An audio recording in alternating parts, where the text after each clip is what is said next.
किसानों के ऊपर गोली चली, लाठी चली, हम लोगों को पीट करके थाने में बंद किया गया। 13 लोग में 12 लोग भारतीय जनता पार्टी में शामिल हो गए। कोई मंत्री बन गया, कोई पैसा ले लिया, लेकिन अकेले मैं बचा। बीजेपी के लोग ये नहीं कह सकते कि 11 साल के मोदी सरकार में और 7 साल के योगी जी के सरकार में हाटा विधानसभा में कोई एक बड़ा काम, और हाटा में आज अमन चैन खुशहाली जो कायम है उसको भारतीय जनता पार्टी छीन लेती।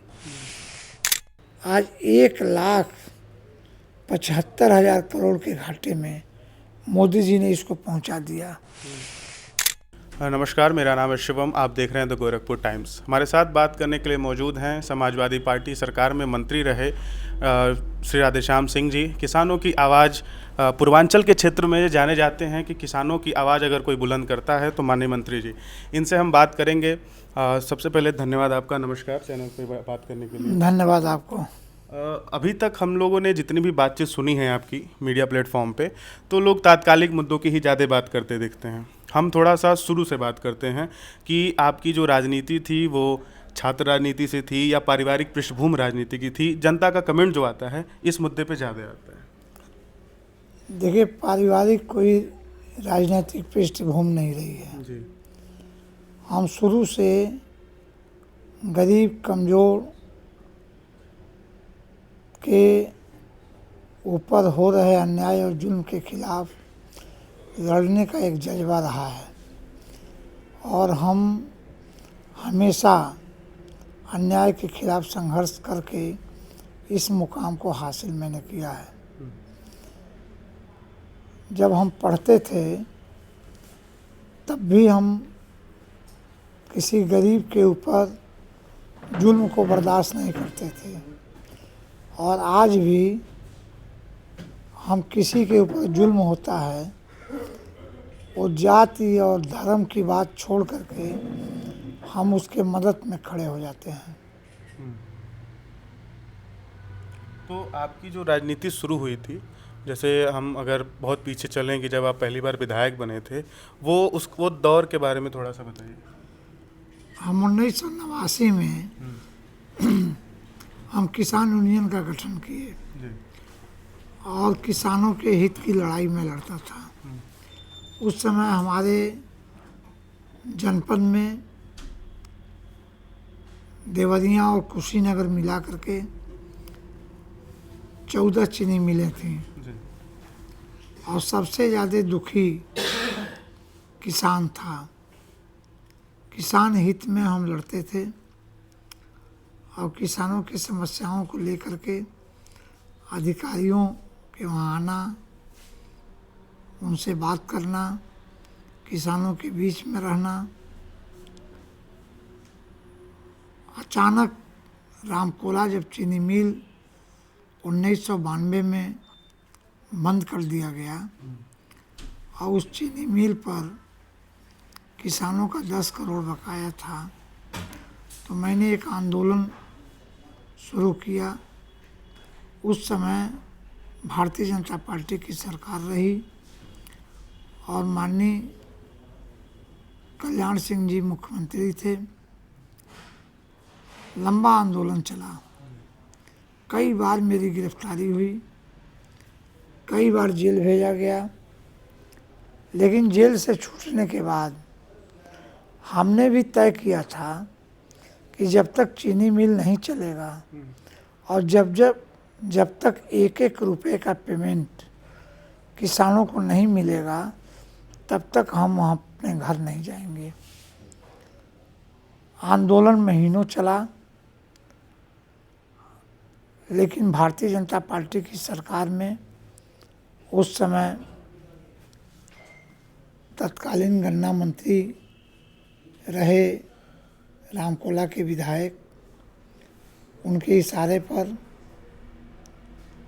किसानों के ऊपर गोली चली, लाठी चली, हम लोगों को पीट करके थाने में बंद किया गया, जेल भेजा गया।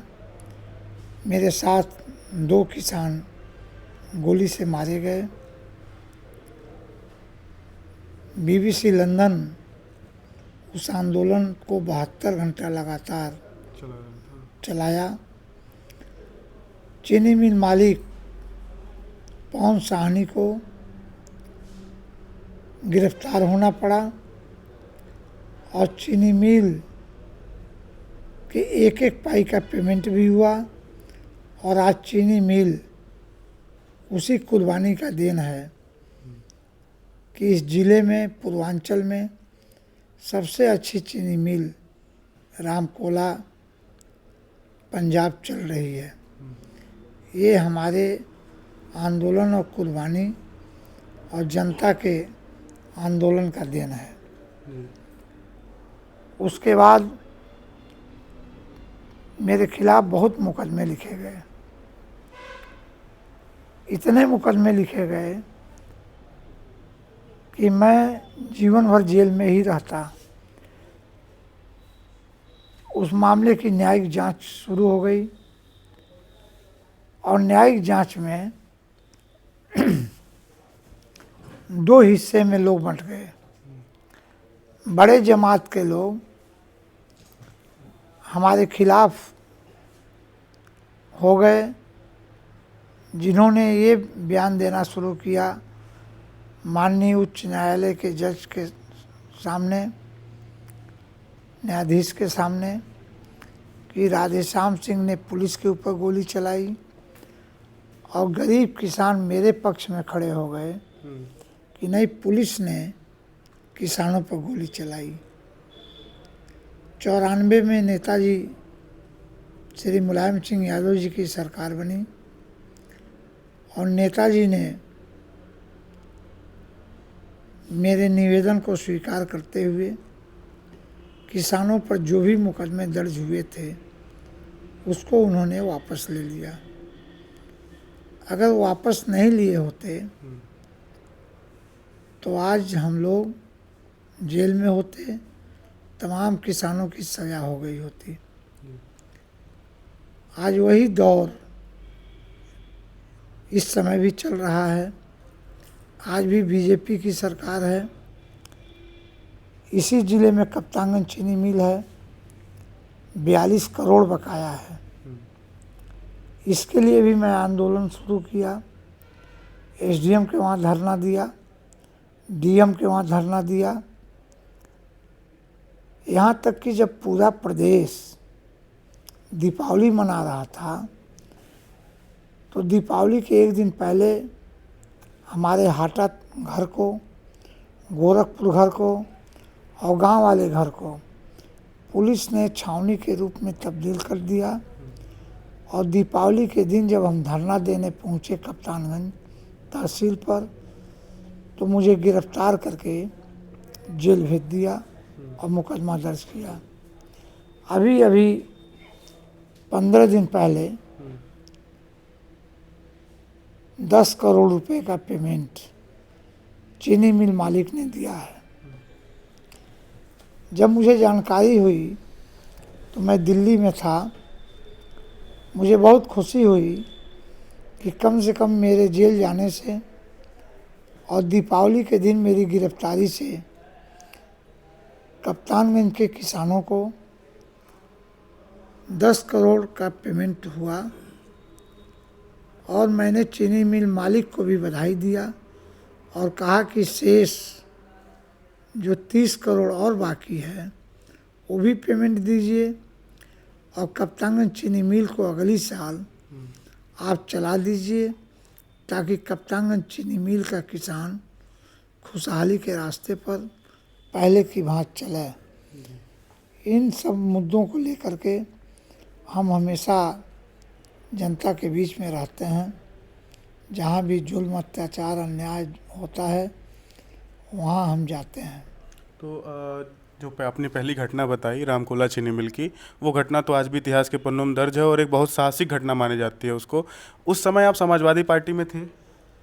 तब समाजवादी पार्टी बनी ही नहीं थी। अच्छा। हमारे आंदोलन के 10 सितंबर 1992 को गोली चली रामकोला में। मैं जेल गया और मेरे आंदोलन में नेताजी आ रहे थे मुझसे मिलने जेल में देवरिया।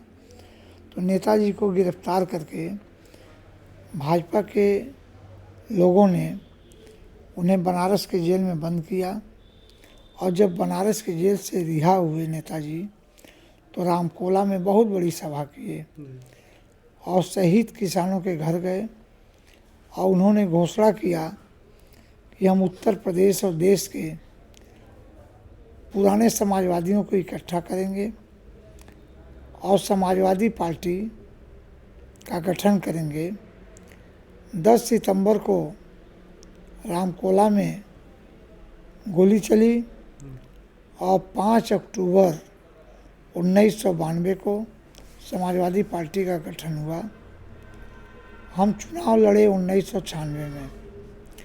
नेताजी हमको रामकोला से विधानसभा का टिकट देना चाहते थे, लेकिन परिस्थितियां कुछ ऐसी हुई कि बड़े बड़े नेता लोग हमारा टिकट कटवा दिए। उस समय जनता दल और समाजवादी पार्टी से गठबंधन था और वो सीट गठबंधन में चला गया।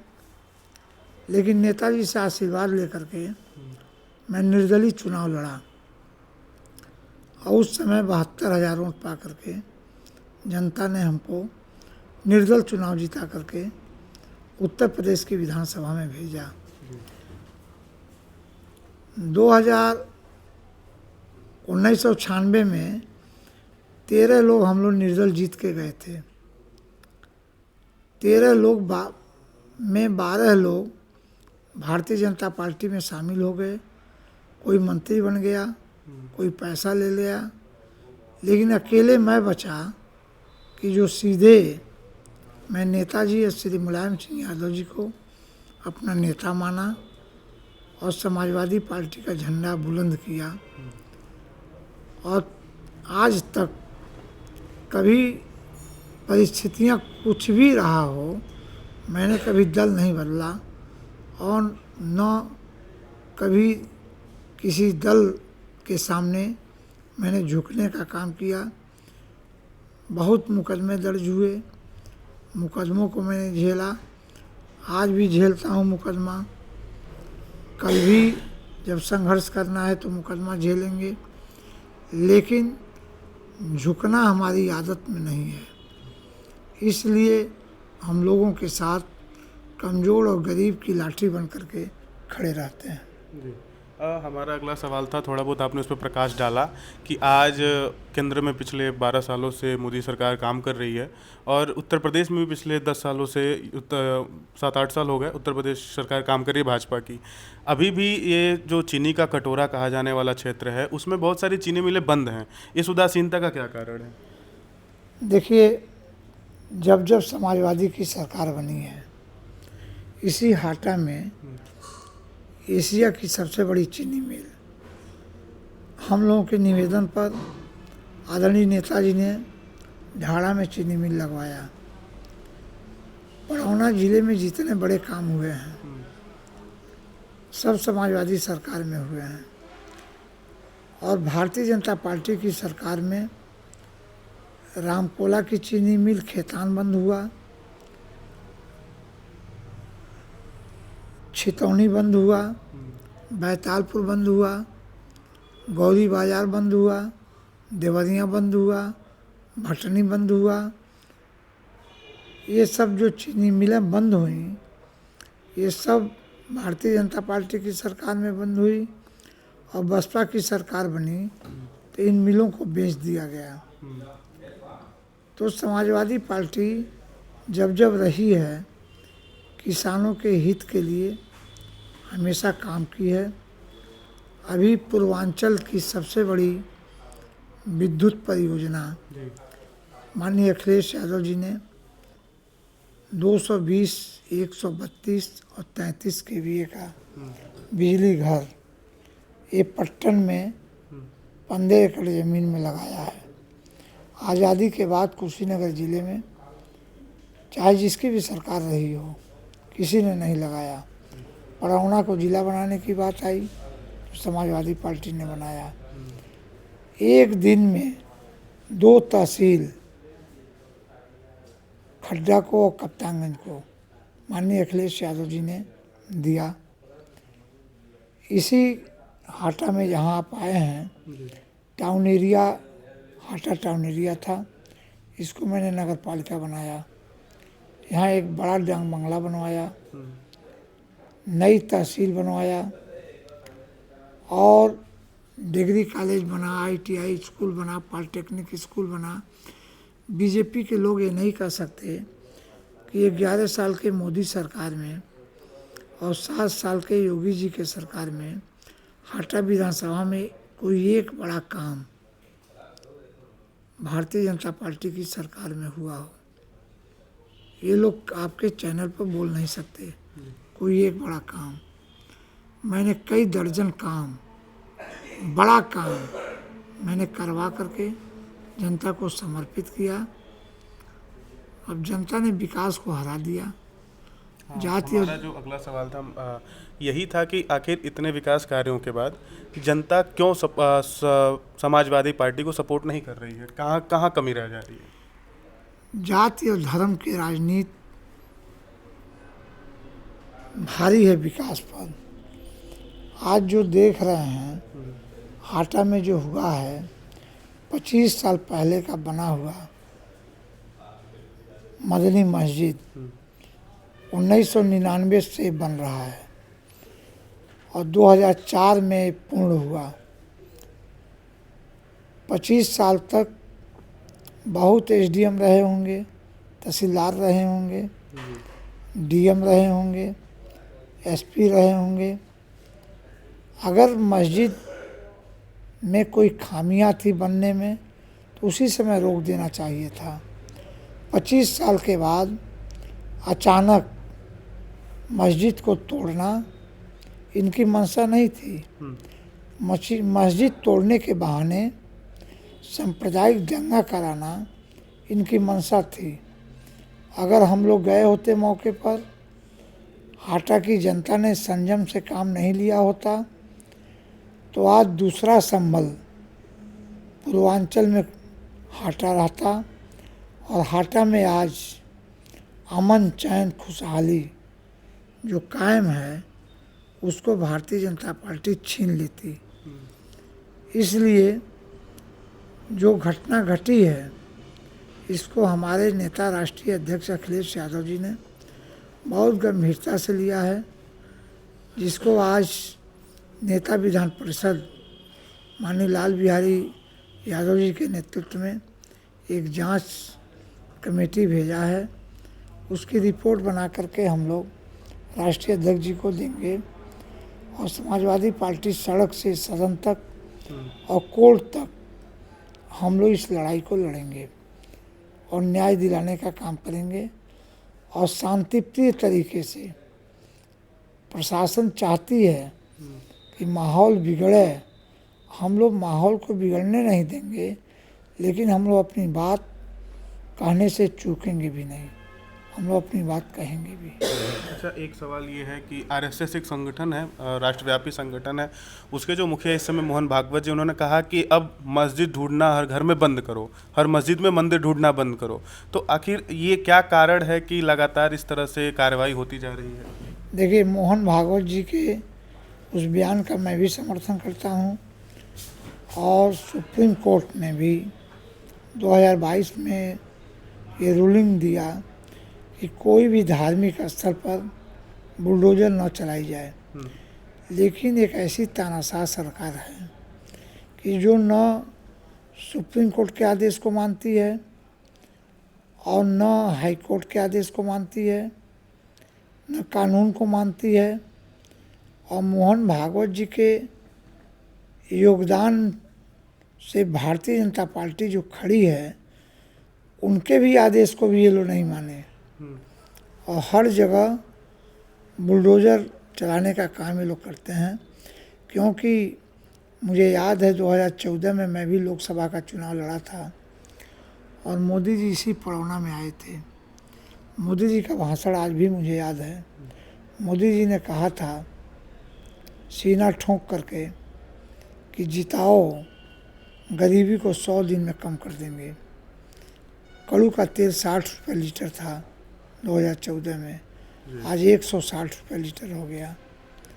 आटा 15 रुपया किलो था, आज 35 से 40 रुपया हो गया। आज महंगाई चरम सीमा पर है। खाद का दाम बढ़ गया, बीज का दाम बढ़ गया, कीटनाशक दवाओं का दाम बढ़ गया। ट्रैक्टर पर जीएसटी 18% है और हीरे पर जीएसटी 3% है। हीरा बड़े लोग खरीदते हैं, उस पर 3% है। और ट्रैक्टर और कल्टीवेटर जो उपकरण है, कृषि उपकरण, उस पर 18% जीएसटी है। साइकिल पर 18% जीएसटी है जो गरीब चलाता है। इसलिए ये 5 किलो राशन दे करके जनता को गुमराह कर रहे हैं। और खाद्य सुरक्षा अधिनियम कोई मोदी जी नहीं लाए हैं। 2013 में जब केंद्र की सरकार थी कांग्रेस की, तो कांग्रेस ने इसको लाया और 13 में उत्तर प्रदेश में माननीय अखिलेश यादव की सरकार थी, इन्होंने लागू किया। उसी को ये 5 रुपया 5 किलो राशन दे रहे हैं। जनता चाहती है कि रोजगार मिले। मोदी जी ने कहा था 2 करोड़ नौजवानों को रोजगार देंगे हर साल। अगर वो 11 साल हो गया रोजगार दिए होते तो अब तक 22 करोड़ नौजवानों को रोजगार मिला होता। अभी कुंभ मेला में आप देखे होंगे कि मीडिया पर आया कि आज 1 करोड़ लोग स्नान किए, आज 2 करोड़ लोग स्नान किए, आज 3 करोड़ लोग स्नान किए। ये गिनती करने वाला कौन मशीन है? लेकिन जो लोग लापता हैं, जिसकी मौत हो चुकी है, उसकी गिनती का आंकड़ा आज तक सरकार जनता के सामने पेश नहीं कर पाई। इसलिए ये सरकार सिर्फ हिंदू मुसलमान की राजनीति करके और झूठ और फरेब की राजनीति करके सिर्फ सत्ता की राजनीति करना चाहती है। हम समाजवादी लोग हैं, हम लोग जो कहते हैं उसे करते हैं। इसी ज़िले में एक नारायणपुर गांव है जहां एक बुढ़िया को एक पुलिस वाले ने लाठी से मार दिया। अब बुढ़िया मर गई और माननीय बनारसी दास जी उत्तर प्रदेश के मुख्यमंत्री थे और उस सदन में माननीय मोहन सिंह जी खड़ा होकर के कहे कि कुशीनगर ज़िले में नारायणपुर में पुलिस की लाठी से एक बुढ़िया की मौत हुई है। मुख्यमंत्री अपनी नैतिक जिम्मेदारी लेते हुए खड़े हुए, उन्होंने कहा कि पुलिस हमारे सरकार की अंग है और मैं नैतिक जिम्मेदारी लेते हुए अपने पद से इस्तीफा दे रहा हूँ। एक मौत पर उत्तर प्रदेश के मुख्यमंत्री बनारसी बाबू ने इस्तीफा दे दिया। आज तो जिस दिन 2014 में मोदी जी प्रधानमंत्री का शपथ 12 बजे लिए, 3 बजे खलीलाबाद में ट्रेन लड़ गई और 400 लोगों की मौत एक साथ हो गई। कोई असर नहीं पड़ा। इतनी मौत कुंभ में होने के बाद मोदी जी को उस कार्यक्रम को स्थगित कर देना चाहिए, लेकिन मोदी जी आए, मौत पर संवेदना व्यक्त नहीं किए, न लोकसभा में किए और न इलाहाबाद में आकर के किए। स्नान किए और हेलो हाय किए और चल दिए। इन लोगों के अंदर संवेदना मर चुकी है। इसलिए हम समाजवादी लोग हैं और समाजवादी लोग हर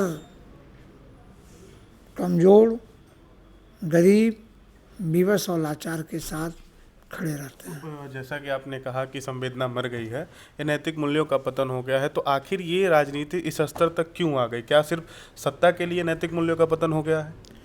जब वोटर लिस्ट से नाम कटवाए जाएंगे, मृतक लोगों के नाम पर बाहरी लोग वोट डालेंगे, जब पुलिस कार्यकर्ताओं को गाली देगा, आपने अभी मीडिया पर देखा होगा मिल्कीपुर में एक कार्यकर्ता को दरोगा कैसे गाली दे रहा है।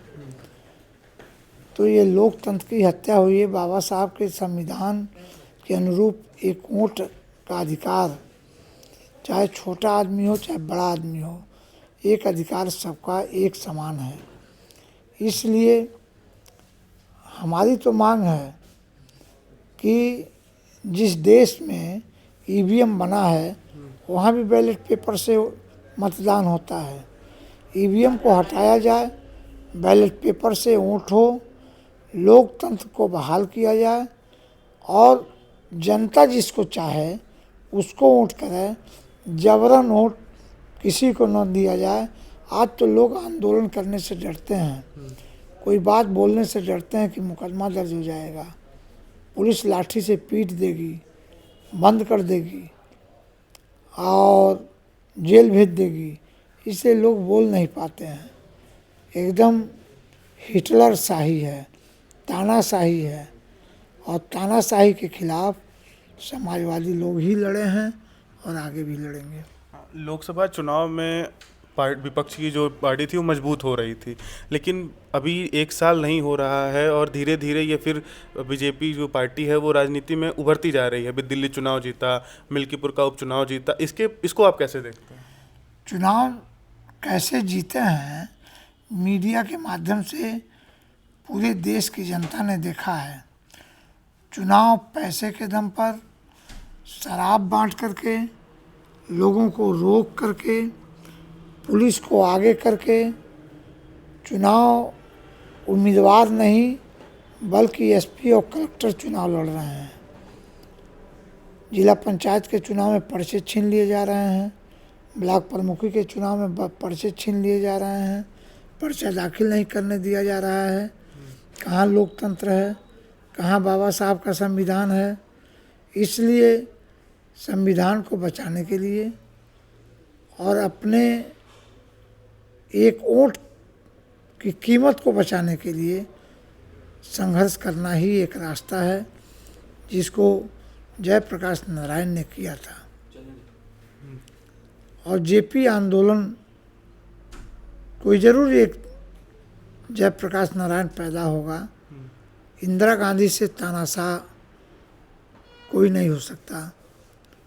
इंदिरा गांधी को जेपी आंदोलन ने उखाड़ के फेंक दिया था। कोई ऐसा सख्त पैसा पैदा होगा जो एक न एक दिन इस तानाशाह सरकार को उखाड़ के फेंकेगा। हमारे वर्तमान जो सांसद हैं श्री विजय दुबे जी, उनका ये दावा है कि सड़कें, ओवरब्रिज, प्रधानमंत्री आवास योजना और बहुत सारे काम उन्होंने किए हैं। आपका उन पर कटाक्ष जो है वो वायरल होता रहता है, उनके बारे में आपका क्या ख्याल है? नहीं, उन्होंने अपने प्रयास से कई ओवरब्रिज बनवाए हैं और एज ए सांसद उनका जो प्रयास रहता है वो जनहित में ठीक है और जनता के बीच में भी वो रहते हैं। उनके ऊपर कोई हमारी टिप्पणी नहीं है। भाई जो अच्छा काम करेगा तो अच्छी बात होगी।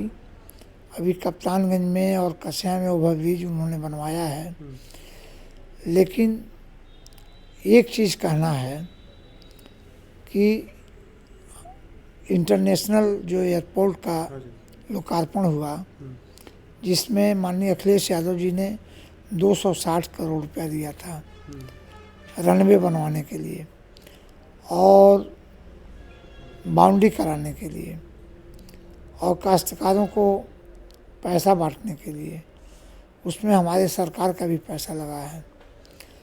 लेकिन दुख इस बात का है कि जिस परियोजना का लोकार्पण देश के प्रधानमंत्री जी ने किया हो, उसका उड़ान अब तक नहीं हुआ। और कभी कभी हम पढ़ते हैं, माननीय आरपीएन सिंह जी अखबार में निकालते हैं कि अभी मैंने पत्रक दिया है, अब उड़ान शुरू होगा। कभी कभी कई नेता लिखते हैं कि अब उड़ान शुरू होगा।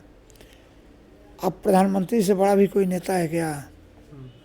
प्रधानमंत्री जब उसका लोकार्पण कर दिए तो अब तो प्रधानमंत्री के लिए चुनौती है। अगर कुशीनगर एयरपोर्ट पर उड़ान नहीं होता है तो प्रधानमंत्री जी को नैतिक जिम्मेदारी लेते हुए उनको अपने पद से इस्तीफा दे देना चाहिए, देश के प्रधानमंत्री जी को, और नहीं तो उड़ान को तत्काल शुरू करा देना चाहिए। हाँ, ये दो सवाल जनता का बहुत रहता है कि गोरखपुर से कुशीनगर, कुशीनगर एक बहुत सर्किट के रूप में विकसित हो रहा है, तो रेलवे से कनेक्टिविटी नहीं है उसकी डायरेक्ट कोई, और उड़ान तो लगभग बंद हो चुके हैं यहाँ पे। जब चुनाव आता है तो फर्जी सर्वे शुरू हो जाता है, सरदार नगर होते हुए हेतिमपुर तक, जी। और जब चुनाव बंद हो जाता है तो सर्वे चला जाता है, ठंडे बस्ते में डाल दिया जाए। ठंडे बस्ते में डाल दिया जाता है। अगर गोरखपुर से रेलवे लाइन से कुशीनगर जोड़ दिया जाए तब भी बहुत बौद्धिस्ट आएंगे, और कुशीनगर एक अच्छी जगह है। कुशीनगर में ज़मीन जितनी महंगी बिक रही थी, उड़ान बंद होने से अब उतनी सस्ती ज़मीन हो गई है। अब कुशीनगर का विकास रुक गया है उड़ान न होने से। इसलिए प्रधानमंत्री जी से हमारी मांग है, इन नेताओं से नहीं मेरी मांग है। और यहाँ के विधायक तो किसी लायक नहीं है। यहाँ के जो 7 विधायक हैं उनकी बात सिपाही नहीं सुनता है। यहाँ से सिपाही से लेकर के और कलेक्टर तक और लेखपाल से लेकर के एसपी तक विधायकों की बात कोई सुनने वाला नहीं है। और न इन लोगों का कोई काम जनहित में है। ये लोग अपना बजट 80% स्कूलों में बेच देते हैं, 50%। हम लोग भी विधायक 3 बार रहे हैं, हम लोग कभी बजट नहीं बेचे। हम लोग गांव में खड़ंजा, बिजली, सड़क के लिए पैसा देते थे। ये लोग 80% बजट। हमने तो मुख्यमंत्री से पत्र लिख करके मांग किया था कि कुशीनगर के विधायकों का बजट जांच करवा दिया जाए, तो 80% बजट 50% एडवांस लेकर के इन लोगों ने स्कूलों को दिया है, सभी विधायक लोग। और स्कूलों में कमरे भी नहीं बने हैं, पुराने कमरों में बोर्ड लगवा करके फर्जी पत्थर लगा दिया गया है। उसकी जांच कराई जाए, इन सभी लोगों पर कार्रवाई हो जाएगा। इसलिए हमने एक दिन कहा था मीडिया पर कि 2027 आने वाला है। कुशीनगर की महान जनता से मैंने निवेदन किया है कि कुशीनगर के 30-40 लाख लोगों अपने हिफाजत के लिए विधायक का चुनाव मत करिए, आप लोग नेता का चुनाव करिए, जो लेखपाल से कलेक्टर तक आपकी बात हनक से करवा सके, आपके नाम पर किसी की हिम्मत न हो कि घूस ले सके। सिपाही से एसपी तक आपकी बात, आपकी समस्याओं का निदान हनक से करवा सके, आपके एमएलए के नाम पर कोई घूस न ले सके। कोई ऐसा थाना नहीं है जिस थाने में बिना घूस का कोई काम होता हो। पूरा थाना बिका हुआ है, सिपाही से लेकर दरोगा तक और दरोगा से लेकर के पूरा जिला तक। एक अकेले बोलता हूँ तो मुकदमा मेरे ऊपर लिखा जाता है। दीपावली के दिन सब लोग दीपावली मना रहे थे और मेरे खिलाफ मुकदमा लिखा गया। हम हफ्ते में एक दिन तारीख पर जाते हैं, मुकदमा लड़ते हैं। लेकिन एक दिन पत्रकारों ने आप ही की तरह सवाल किया कि आप कब तक मुकदमा लड़ेंगे। हमने कहा जब तक जीवित रहेंगे, संघर्ष करते रहेंगे, तब तक मुकदमा झेलते रहेंगे। जब मरेंगे तो मेरे साथ मुकदमे की फाइल जाएगी, तब तक लड़ते रहेंगे। मुकदमा और जेल जाने की कोई परवाह कभी भी मैंने नहीं किया और न कभी भी करूँगा। तो अभी जो आपने एक आरोप लगाया जो भ्रष्टाचार का यहाँ के सातों विधायकों पे, शीर्ष कमान कहता है, और एक और आरोप है कि कलेक्टर और थानेदार या सिपाही तक उनकी बात नहीं सुनते हैं। शीर्ष नेतृत्व तो ये कहता है कि जीरो टॉलरेंस की नीति हम लेकर चल रहे हैं। तो क्या जनप्रतिनिधियों में एक डर का माहौल है शीर्ष नेतृत्व के प्रति? ये लोग अपनी बात ऊपर कह नहीं पाते हैं। जब एक एमएलए कोतवाल को कहेगा श्रीमान जी नमस्कार, और श्रीमान जी ये मेरा कार्यकर्ता है, तो कलेक्टर क्या कहेगा? अभी यहाँ मीडिया पर चर्चा का विषय बना हुआ था। प्रभारी मंत्री जी आए थे, दिनेश सिंह जी। उन्होंने एक बार नहीं 2 मीटिंग में उन्होंने एसपी और डीएम से कहा कि एसपी साहब, डीएम साहब, जरा विधायकों की बात आप लोग सुना करिए और विधायक जी लोगों को आप लोग श्रीमान जी कहा करिए। ये कहना पड़ा उनको? ये कहना पड़ा इस सरकार में। तो ये निरंकुशता क्यों आती है? आप तो रह चुके हैं विधायक, इस तरह की निरंकुशता प्रशासन में क्यों है? अपने आप में जब कोई अपना वजूद समाप्त कर देगा, जब विधायक खुद कमीशन लेना शुरू करेगा, घूस लेना शुरू करेगा, अपनी वह अहमियत नहीं समझेगा, तो अधिकारी उसकी अहमियत नहीं समझेगा। हमारे नेता मुलायम सिंह यादव जी कहते थे कि जो नेता लेखपाल से घूस लेगा तो कलेक्टर कभी उसकी इज्जत नहीं करेगा।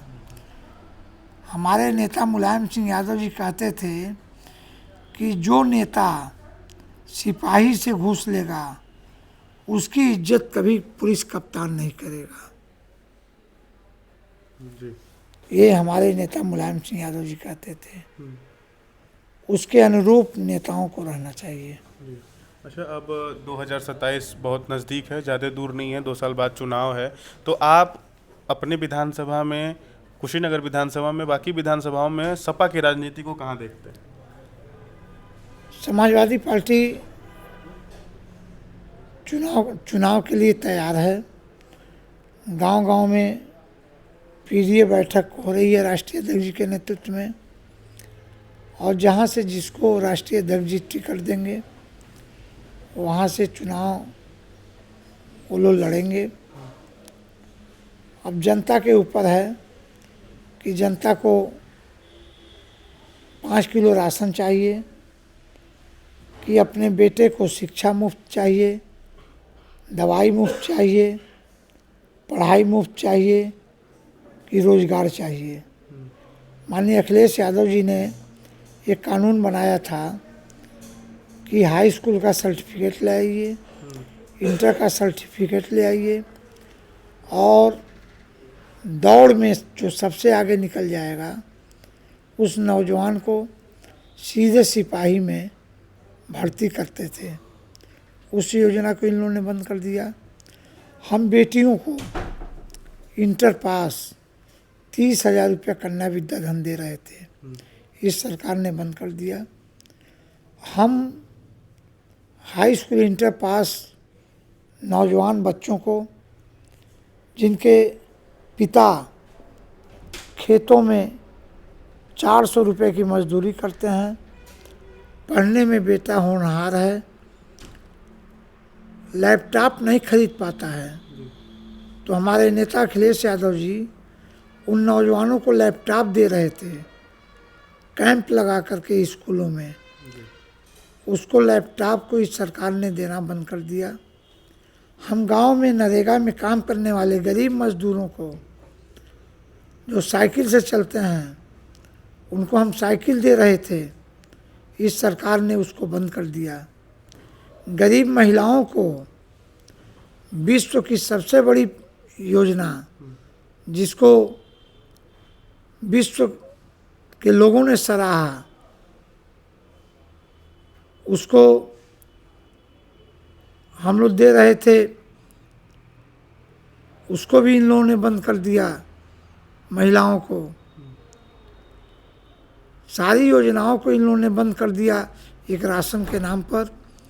भारतीय जनता पार्टी के नेताओं को खड़ा कर दीजिए और कह दीजिए कि हिंदू मुसलमान और भारत और पाकिस्तान छोड़ करके विकास के मुद्दे पर, रोजगार के मुद्दे पर, नौकरी के मुद्दे पर और आपने 11 साल में क्या किया है इस मुद्दे पर आप भाषण करिए। चलो भाषण नहीं दे पाएंगे। 2014 में ये देश 65,000 करोड़ के घाटे में था।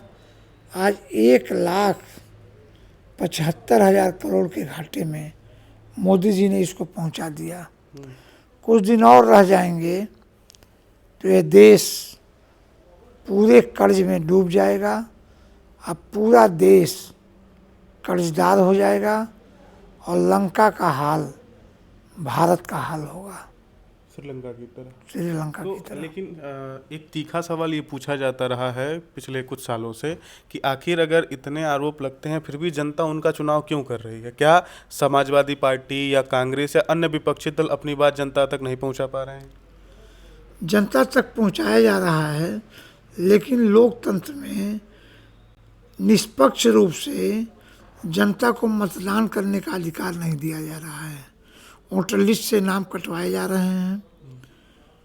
पुलिस को आगे करके वोट डालने से रोका जा रहा है। जबरन वोट डाला जा रहा है। इसलिए लोग निष्पक्ष तरीके से मतदान नहीं कर पा रहे हैं। अभी बैलेट पेपर से चुनाव करा के ये लोग देख लें, इन लोगों की जमानत नहीं बचेगी। और अभी आपने कहा कि पीडीए बैठक गांव-गांव में हो रही है, तो पीडीओ को लेकर थोड़ा लोगों में भ्रम हो गया उस समय। पीडीए का फुल फॉर्म जो कहा गया वो कहा गया पिछड़ा दलित अल्पसंख्यक। तो बाकी लोग नहीं, अपना उसमें अगड़े भी हैं, आदिवासी भी हैं, पिछड़े भी हैं, दलित भी हैं। इसमें सब कमज़ोर उपेक्षित लोग किसी भी जाति के हों, वो सब समाजवादी पार्टी उनकी लड़ाई पहले भी लड़ती थी और आज भी लड़ती है। हमारा अंतिम सवाल ये है कि क्या 27 में बदलाव होने जा रहा है? 27 में उत्तर प्रदेश की जनता माननीय अखिलेश यादव जी को उत्तर प्रदेश में बदलाव के लिए उत्तर प्रदेश में समाजवादी सरकार बनाएगी। जी, और एक सवाल हमारे संपादक की तरफ से आया कि ये जो मस्जिद पे कार्रवाई हुई है, इस पर जनता का क्या रुख है और समाजवादी पार्टी अब क्या करेगी इसके बाद? ये पूरा जिला और पूर्वांचल के लोग दुखी हैं। मुसलमान के साथ हिंदू भी दुखी है। कोई हिंदू नहीं चाहता था कि मस्जिद पर बुलडोजर चले, यहाँ माहौल ख़राब हो, यहाँ के लोग बिजनेस दुकान में व्यस्त हैं। यहाँ का प्रशासन माहौल को बिगाड़ना चाहता था। समाजवादी पार्टी रिपोर्ट बना करके राष्ट्रीय अध्यक्ष को सौंपेगी। सड़क से सदन तक और कोर्ट तक हम समाजवादी लोग इस लड़ाई को लड़ेंगे। बहुत धन्यवाद हमारे साथ बातचीत करने के लिए। हमारे साथ थे पूर्व राज्य मंत्री जी। बहुत सार्थक बातचीत रही। आप अपना अनुभव ज़रूर शेयर करें। धन्यवाद, नमस्कार।